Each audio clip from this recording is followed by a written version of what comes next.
এই কি খবর ললিতা? তোমাকে যে আমি কাল রাতে বলেছিলাম তুমি আসবে, একটু তেল মালিশ করে দেবে সরিষার।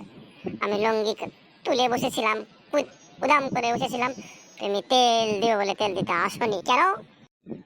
যাওয়া হয়নি, কালকে রাত্রে ঘুমিয়ে গেছিলাম, সারাদিন ছাগল চড়াই চড়াই ক্লান্ত হয়ে গেছিলাম, যাওয়া হয়নি। কিছু মনে করো না গো। ধ্যাৎ, মাংমারানি খালের বিটি, তোকে কতবার বললাম তেলটা মালিশ করে দিয়ে, তেলটা মালিশ করে দিয়ে। আমার পুঁদের ব্যথায় সারা রাত ঘুমাতে পারিনি। আর তোর আমাকে নিয়ে কোনো চিন্তা নাই, তোর চিন্তা এখন কোথায় বলতো ললিতা? হাই গো, হাই গো, তুমি আমাকে সন্দেহ করো? তোমাকে এত ভালোবাসি, তুমি আমাকে সন্দেহ করো? আচ্ছা ললিতা, থাক থাক, তোমাকে আর কাঁদতে হবে না। আজকে আবারও পোদের কাপড়টা তুলে আমি থাকবো, তুমি গরম তেল নিয়ে এসে আমার মালিশ করে দিবে, যেন আমার মালিশ সব ধুয়ে মুছে যায়।